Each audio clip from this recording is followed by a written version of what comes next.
Hey folks, Lenny Lawson here, the car guru. I've got a question for you this morning. Are you fastidious? I looked it up just to help you. Very attentive to and concerned about accuracy and detail. I think every husband and wife team needs at least one of them to be that way. I'm not on our team. No, that would be my wife. She qualifies 100%. Things do not drop through the cracks on her. They do on me, but they don't on this customer that was in the service drive this morning. Yes, this is another service drive experience at Gateway Ford and Gateway Nissan. In this particular case, it was in the Nissan service drive. I saw this gentleman that I recognize very well because I sold him the vehicle. 2018 Nissan Versa, 240,000 miles on it. Why? Because he has about a 130-mile round trip to work 5 days a week. You know, when you have that type of obligation, you probably ought to take care of your stuff, your equipment. And he has. Where does he take it? He doesn't go to the fast lube place. No, he learned his lesson on that once. No, he brings it to us where we do what Nissan recommends. He changes his oil every 5,000 miles, rotates his tires every time, and maintains adequate air pressure in his tires. Checks it once a month. The result of that is the current set of tires, get this, current set, 90,000 miles on that set of tires, and they still have 5 30-seconds left. Well, the wear sensors are at 2 30-seconds. That's when you really need to change them. So he still has, at his rate, probably another 15,000 miles to go on those tires before he needs to replace them. He has replaced his front brake pads one time, and that's about it. I think he qualifies. Fastidious. I had another customer, this was, yesterday, and she was so upset. She had just purchased a new Nissan Altima, just about 2 months ago. Only had 800 miles on it. She had come into the dealership this was a couple weeks ago. She didn't get the answer that she wanted from the service advisor. She had a couple defects in the paint. Very unusual. Something at the factory had splattered on the paint on the rear passenger door. It was very minor. The average person would never see it. But she's fastidious. And she saw it. She brought it in, very upset. I want a new car. What?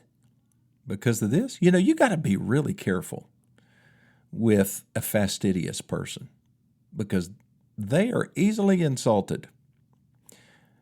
You can't mock their concern over minor issues because minor issues are not minor to them. And so my service department kind of made a boo-boo. They didn't call me or my nephew Max or my daughter Abby, and they just went ahead and sent her to a body shop to have them look at repairing the issue. And the body shop scared her to death. Said, well, we'll have to have it a few days. We got to paint the door. And to paint the door, she was just freaking out over that. So I get a call from her 90-year-old mother who is in assisted living. And she explained it all to me. And I said, well, just bring the vehicle in or have her bring the vehicle in tomorrow. And I want to look at it. You'll do that? Of course I will. And so she showed up yesterday morning. And the 90-year-old mother was with her. And I had to sit there and counsel them on how this problem was going to be solved. Number one, I do not like to paint or repaint new cars. If there's a minor defect in every car, new or used or whatever, Mercedes, even a Rolls Royce, it's going to have a defect somewhere. It may not be visible to the naked eye, but it will be there if you look hard enough. These were a little bit more obvious than that. And so my plan was to basically wet sand the door because I think it's in the clear coat. It's not down into the actual paint coat. There are multiple coats that go on these cars when they're doing the finishes on them. And I felt like that we could fix it by just wet sanding it and polishing it and not have to paint the door. Because I think about what's paint going to do 5 years from now that's different from the paint that was put on the car originally. It's going to be a different color. Sometimes it can react differently to the environment because of the conditions under which it was being painted. If there's a lot of moisture in the air, if the paint dries too fast, there's a whole lot of different nuance involved in painting vehicles. And I try to avoid that when I can because it's in the best interest of the customer. I'm going to get paid either way. Nissan Warranty will gladly pay to paint that door. But no, she wanted a new car. She wanted me to exchange. See, folks, that's what warranties are for, and I get it. 800 miles, about a couple months ago. You don't want to have a defect in a new car. I just explained to her, and this doesn't make the fastidious person any happier. I made the comment that, well, what if the engine had blown up? If that had been the case, that's pretty serious. That's tying up the vehicle for a long time and you being without it. And I'm not obligated to trade with you, trade even, but I probably would because that's just my nature. But that's not, that's my judgment call. I mean, that's not the factory's call. They're not going to help me. And I'm not being a martyr or anything, but there's not a lot of dealers that would do that. But I'm in a relatively small town. I feel for these folks, especially the 90-year-old mother. And so I would have done that. But this case, it's just a few little blobs in the paint, and I can take care of it. But, you would have thought that the world was coming to an end. And that's where you've just got to treat people differently. And when I bring that up in a sales meeting, I'm talking to salespeople. I say people are different, so you got to treat them differently. Well, that's not right. You got to treat them all the same. Well, from a right and wrong, from an ethical standpoint, yeah, you got to treat them all the same. But when it comes to individualized decisions based on the needs of that particular customer, it's different strokes for different folks. I mean, there are some people that would have done nothing to this door. Don't worry about it. It's fine. As long as the paint doesn't peel off, I'm okay. And then you have the person that it's a major crisis in their life. So I'm not saying that it's wrong. I'm just saying that people are different. And you have to understand as a consumer that sometimes the dealer that you're dealing with is not going to take things as seriously as you do. And you kind of have to look at their perspective as well. And that's hard.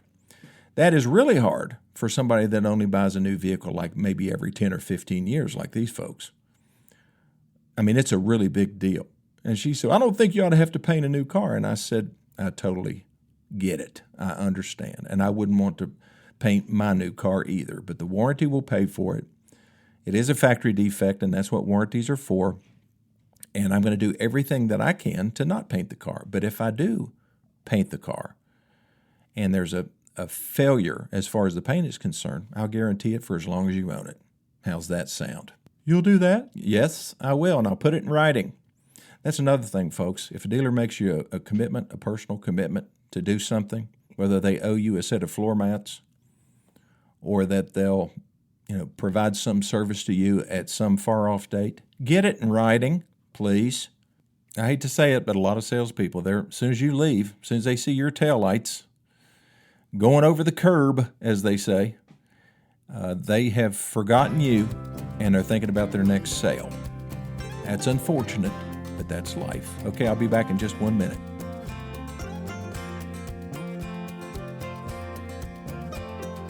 Okay, so I'm kind of picking on the fastidious person today. Not in a bad way. It's just that, I don't know, should it apply to cars? Should a person who's fastidious buy a black car? That's what this lady's car is. It's black.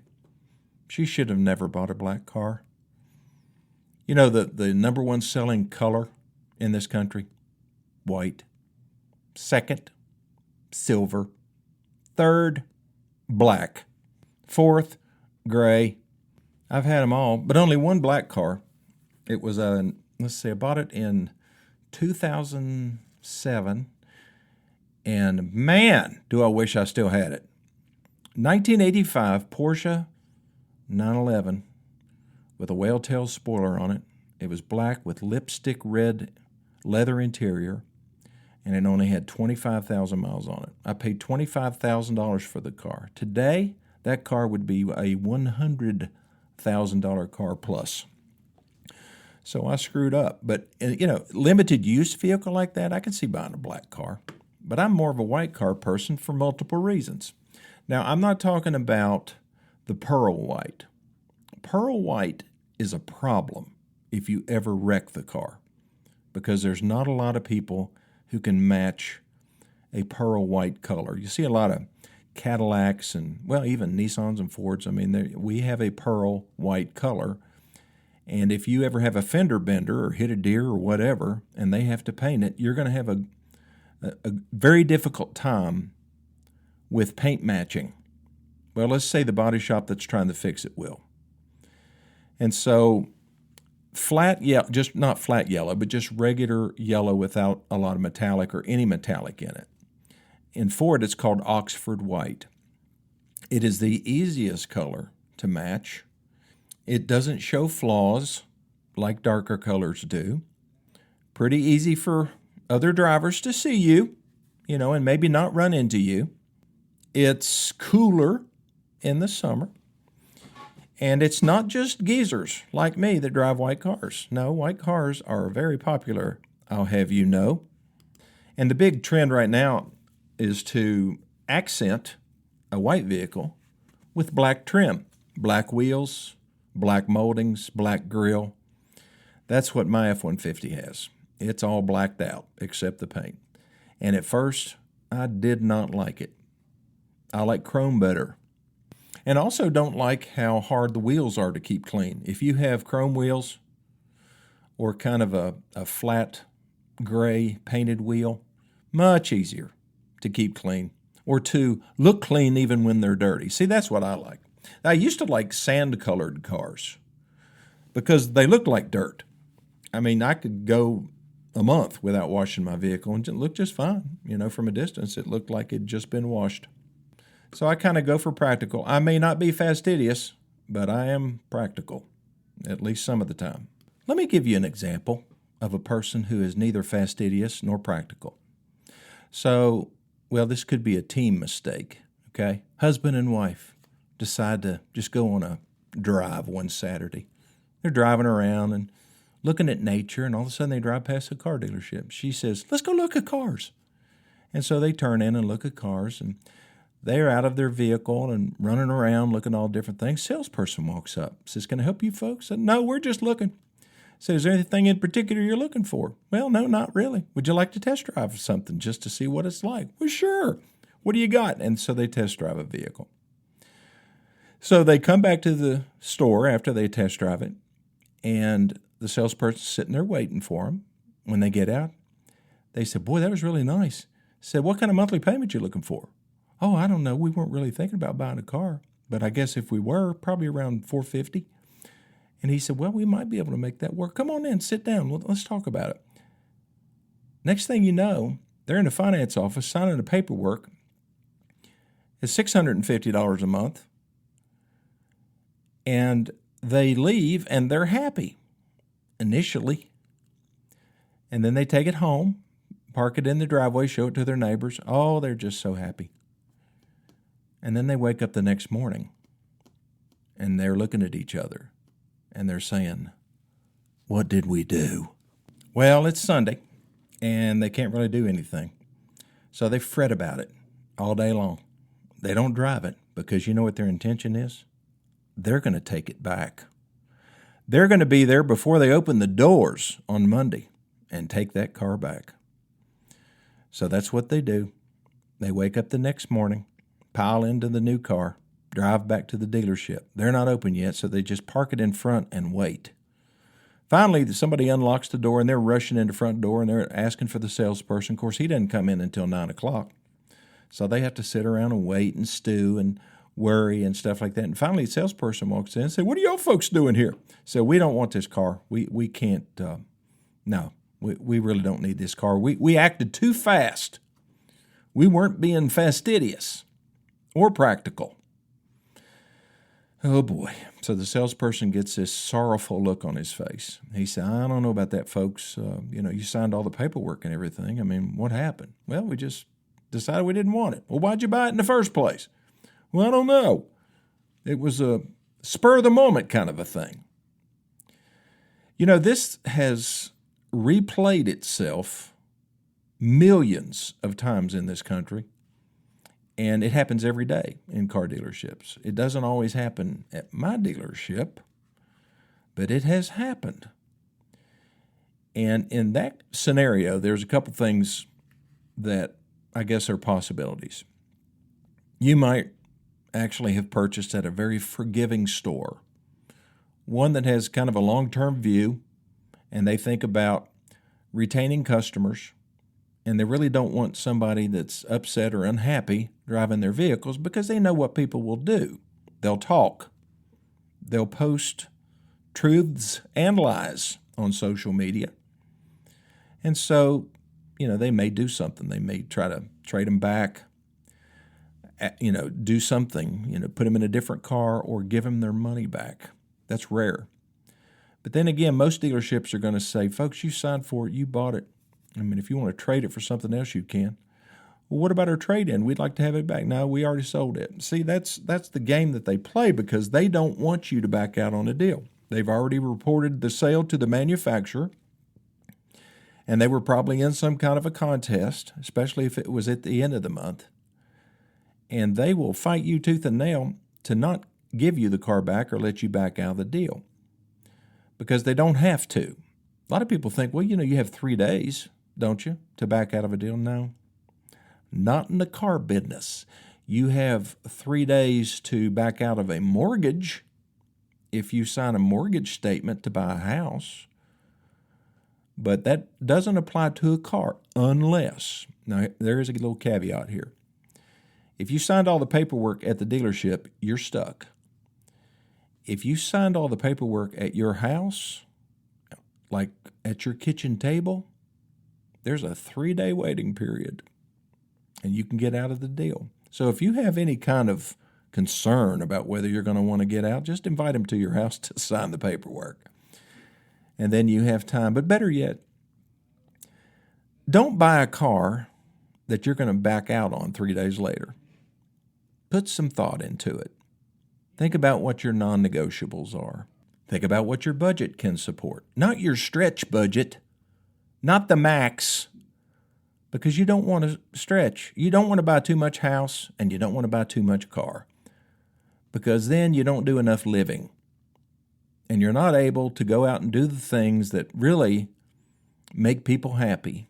And that's just living and going out to eat, going to movies, buying things for other people, just having fun. And, the car gets you from point A to point B when it's all said and done. And you might impress some people with that new car, but, the basic person that you have to please is yourself. And it has to work for you. It has to function just as your life calls for. I mean, you don't buy a Mustang, when you need a truck.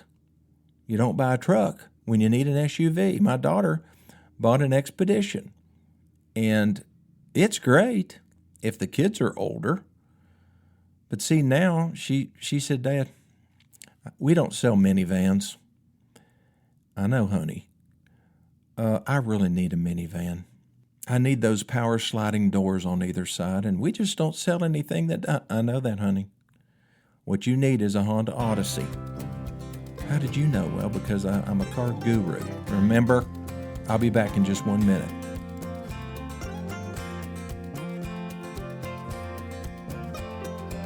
Okay, I am back. Yeah, there are a lot of considerations when it comes to, well, not only what type of car you buy, but who you buy it from. And How close is that dealership to you? How convenient is their appointment process and the way they take care of their customers? Do you have to leave your car and then hitch a ride, or do they provide loaner cars? These are things that are nice to know when you're buying a car, aren't they? Let's say you buy a Honda Odyssey from a dealership that doesn't have loaner cars, and you have to take your vehicle in, drop it off, get somebody to come pick you up, and that's hard to do in today's world. And how are you going to pick up your kids at school, and just all the different, it's almost like the domino effect. You just have so many different things that don't work well when you don't have your car. Or do you buy from a dealership that does have loaner cars and does make it easier for you to live your life when you don't have your wheels? Those are important things to ask when you're buying a car. If they don't have loaner cars, then what are they going to do to help you? Do they have a shuttle service? Will they take you home? Will they take you to work? Will they pick you up? Because your car is going to need maintenance. Occasionally it's going to need tires. It's going to need mechanical repairs at times. What happens then? I'd ask my salesperson. And better yet, I would ask the management in the store and say, what are you guys going to do for me? And then 2 years later, they sell the dealership, and that particular owner has a completely different set of guidelines and rules and the way he operates. And that loaner car that you used to get, it's gone.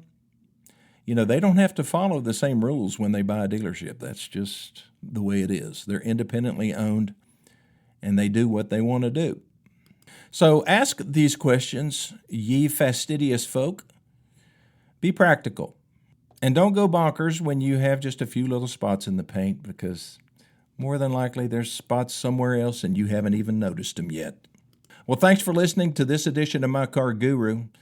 Send me a text if you have a question, 423-552-2020, and request the My Car Guru guidebook. It's 32 pages long, and it will save you thousands of dollars in your lifetime and your kids' lifetimes and their ancestors. This is something that could be passed down for generations until the robots take over. Okay, I'll see you on the next My Car Guru.